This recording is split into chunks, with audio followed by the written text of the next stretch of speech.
हरिओम प्रिय आत्मन, स्वागत है आपका आज की इस दिव्य आध्यात्मिक यात्रा में।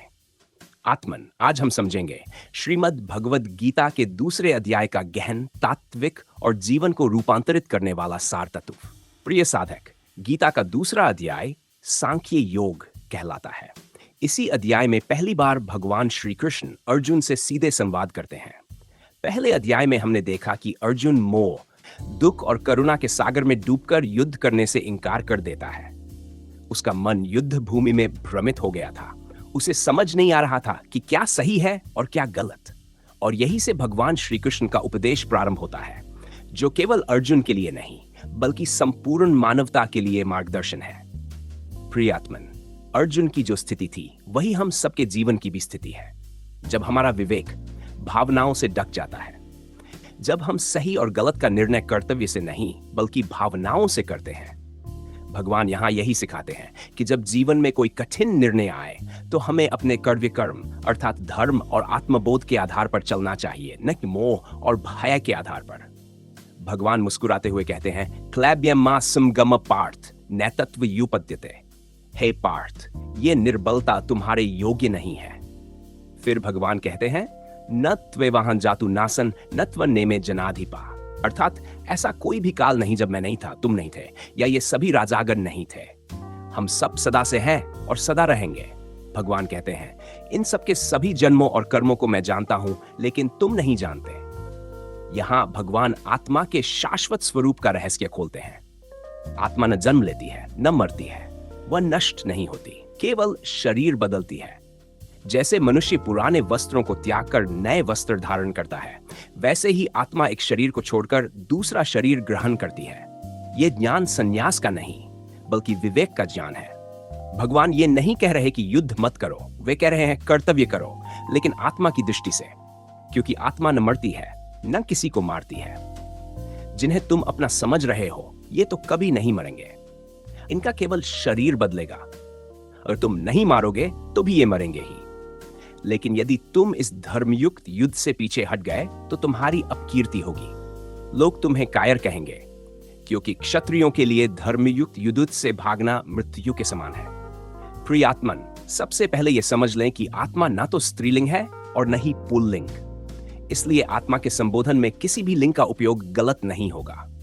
आत्मा निराकार है और वह सभी नर और नारियों का आधार है, अर्थात सभी जीवों में एक समान रूप से विराजमान है, और यह भगवान नारायण का ही एक अंश है।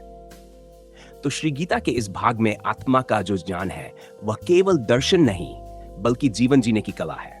भगवान कहते हैं, अविनाशी तु तद्विद्धि येन सर्वमिदं ततम्, अर्थात वह आत्मा अविनाशी है जिससे यह संपूर्ण जगत व्याप्त है। इसका अर्थ है, हम ये शरीर नहीं है, न ही ये मन है। हम वह चेतना है जो सबको जानती है, सबको शक्ति देती है। वह अविनाशी है, सबका पालन और रक्षण करने वाली है। यह वही तत्व है जो सुख दुख, जन्म मृत्यु, लाभ हानि से परे है। जब कोई इस ज्ञान को समझ लेता है तो जीवन के उतार चढ़ाव उसे डिगा नहीं सकते। वह अपने कर्तव्य पथ से विचलित नहीं होता।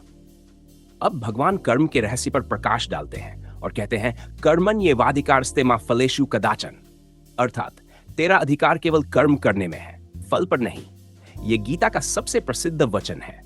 भगवान यहां बताते हैं, मनुष्य को अपना कर्म करते समय फल की चिंता नहीं करनी चाहिए, क्योंकि जब हम फल से बन जाते हैं तो हमारे कर्म का पवित्र उद्देश्य खो जाता है। कर्म करो क्योंकि वह तुम्हारा धर्म है। फल की चिंता मत करो क्योंकि वह ईश्वर का क्षेत्र है। इस ज्ञान से मनुष्य भय, चिंता और असफलता की जकड़न से मुक्त हो जाता है। दूसरे अध्याय का अंतिम भाग स्थितप्रज्ञ योग कहलाता है।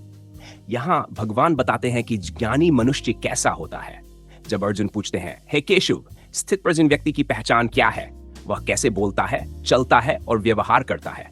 तो भगवान उत्तर देते हैं, प्रजहाति यदा कामान सर्वान पार्थ मनोगतान, अर्थात जब मनुष्य अपने मन की सभी स्वार्थपूर्ण इच्छाओं को त्याग देता है तब वह स्थितप्रज्ञ कहलाता है।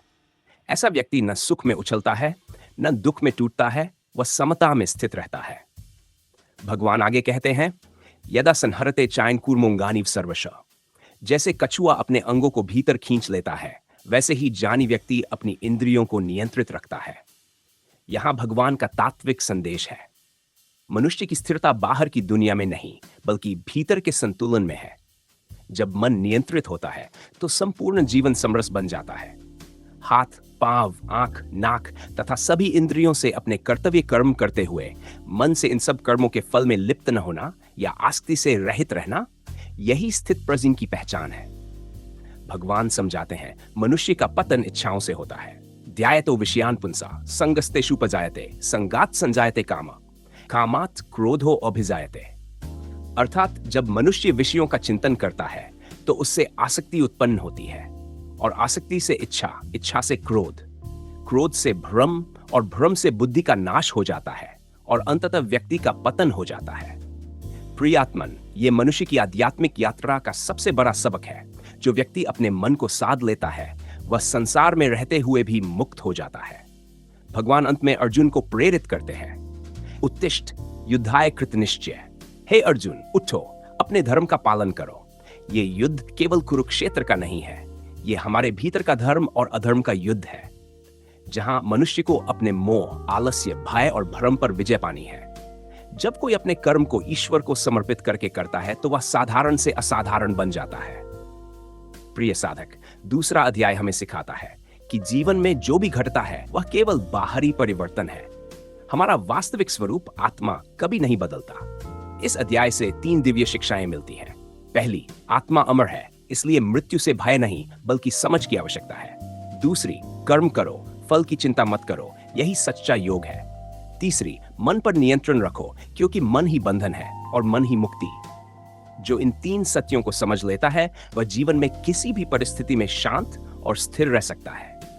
अर्जुन का मोह मिटा, उसका भ्रम टूटा, और उसने जाना कि उसका वास्तविक युद्ध बाहर के शत्रुओं से नहीं बल्कि अपने भीतर के मोह और भय से है। दूसरा अध्याय हमें यही प्रेरणा देता है कि हर इंसान का जीवन भी एक महाभारत है, जहां अर्जुन की तरह हमें भी उठना है और श्री कृष्ण की वाणी कर्म करो, निर्भय बनो अपने हृदय में उतारनी है।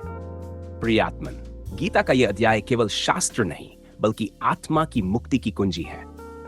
यदि हम इस अध्याय की आत्मा को समझ लें तो हर परिस्थिति में शांति, धैर्य और दिव्यता का अनुभव कर सकते हैं।